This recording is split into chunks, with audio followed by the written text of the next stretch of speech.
Welcome back, folks, to Ark.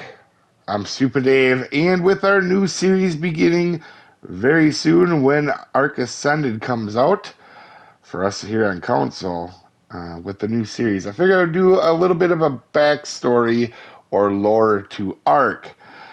Now, you don't need to know the background to enjoy the series or to even play the game. In fact, I played the game 8 years, had 12,000 hours beating the game a bunch of times, even on official, without knowing the background or the lore. Now, I'm going to summarize to be quick because this first video, I actually did this once before and it was about 35 minutes. I want to keep it about 20 or less.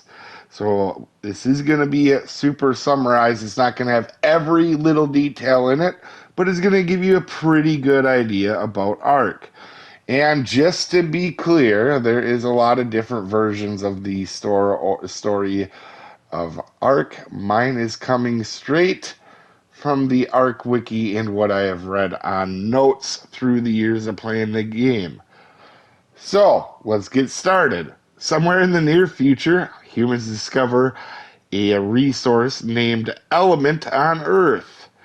This would be maybe 200 or 300 years into the future. Element is powerful and an advanced resource that can reproduce itself and can be dangerous in its raw form. Two very powerful groups, the United Republic of Earth and the Terran Foundation, go to war over element.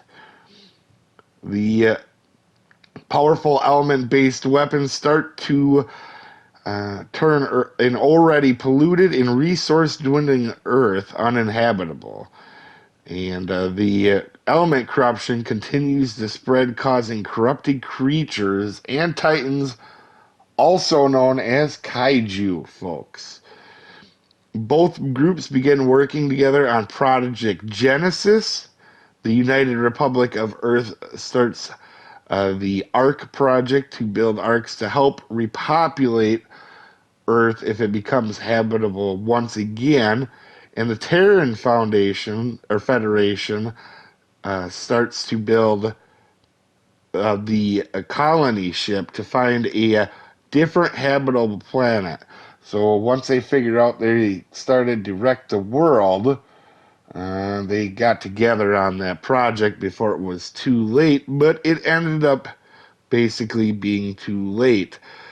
The cloning technology is widely used in various types of creatures and plants, including prehistoric, modern, and genetically modified mythical variants, are on the arks and the colonial ship.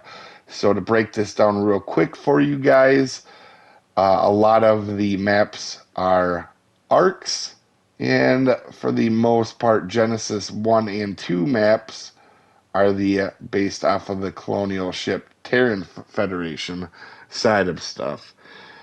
All survivors are clones from all types of historical backgrounds, including the storyline characters that remember their previous lives or lives. All survivors have an implant that acts as a universal translator.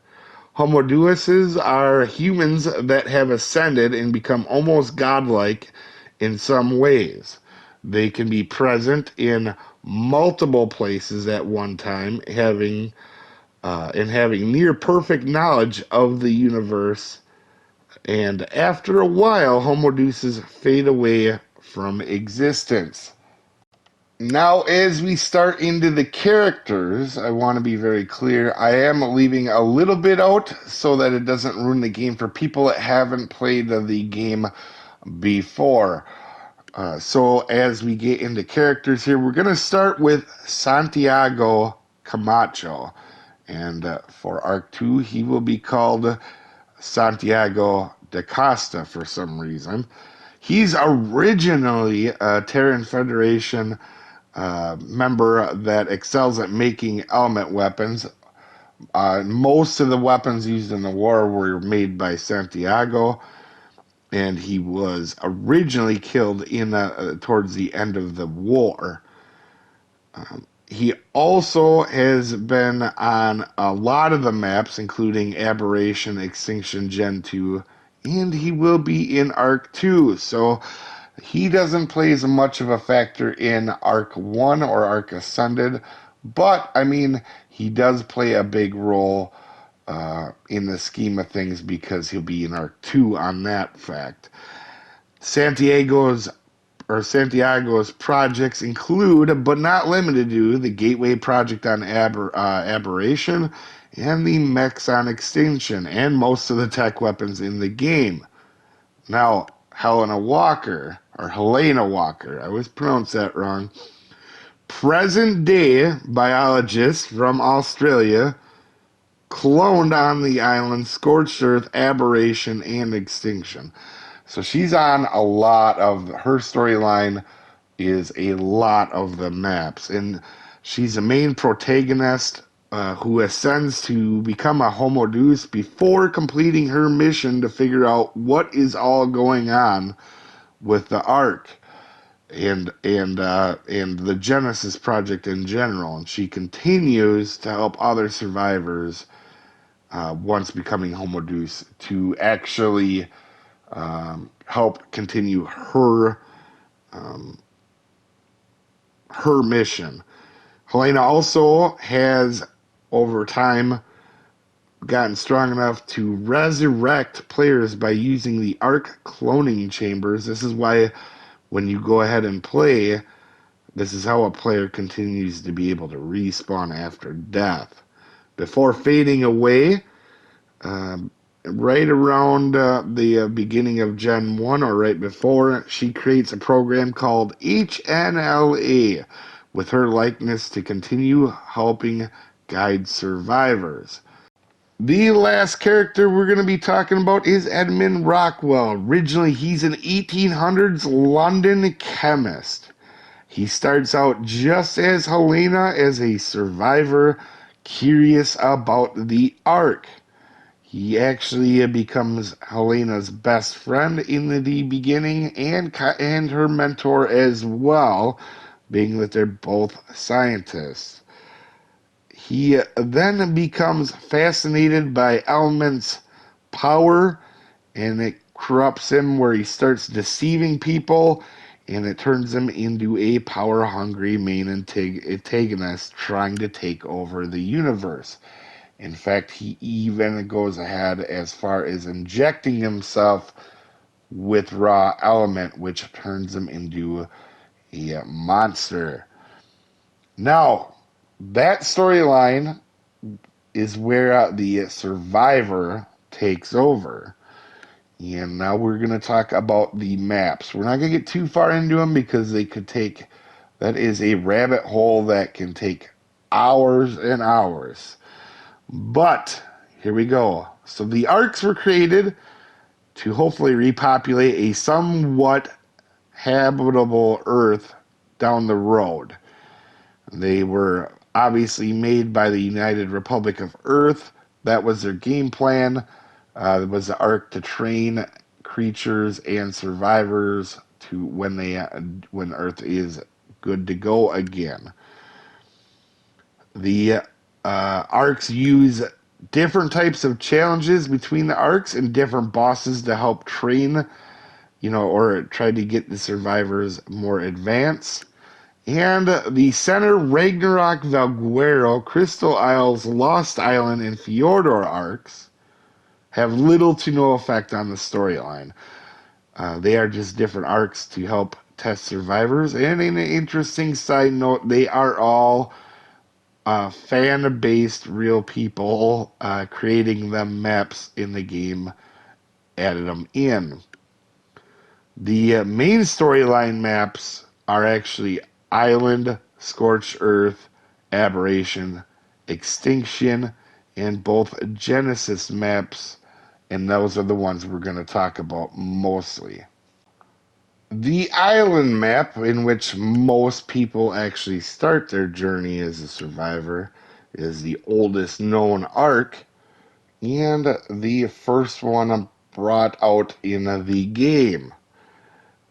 Pretty basic. It's a good one to start on, get the basics of the game. Scorched Earth is the second oldest arc, and it was made to present more challenge than the island. In fact, Scorched Earth has a much tougher weather pattern and a lot more tougher common creatures. Aberration arc. That arc is actually what was once a normal arc that, through a revolt, is now damaged and malfunctioning, resulting in a harsh surface with high amounts of radiations. The extreme amounts of radiations have created new genetically mutated creatures. And Rockwell, this is the map. Rockwell injected himself with element, becoming the map's main boss fight. And so with the surface, with all the radiation, all the survivors had went underground at Aberration. The Extinction map. This map, interestingly enough, is not an arc, and it's not the colonial ship. It is the only map that isn't either an arc or a colonial ship, because it is the actual Earth. It is the Earth after it's been ravaged from all the element in the war and the corruption that has spread since.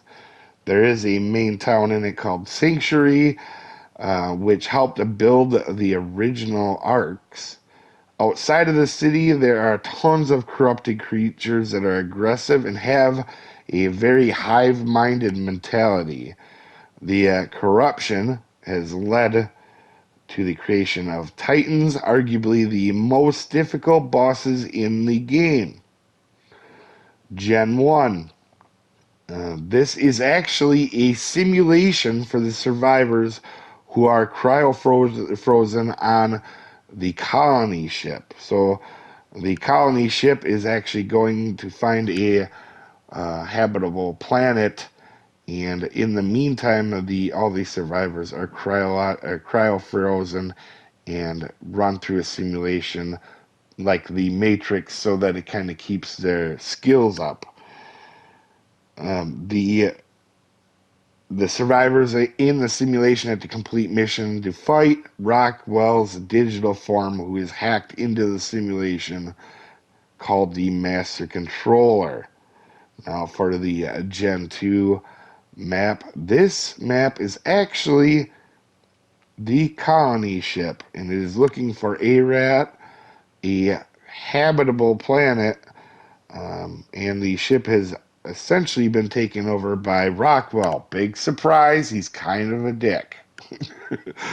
Including part of the ship that is completely transformed by Rockwell. One half of the ship is basically completely taken over. Now, just before the last little bit, I want to say thank you guys for watching.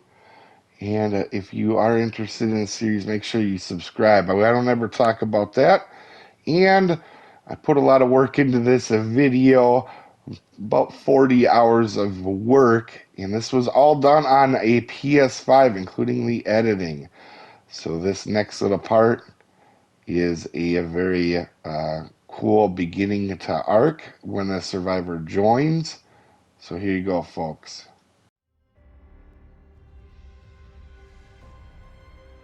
Are you the one I've been waiting for? You might be.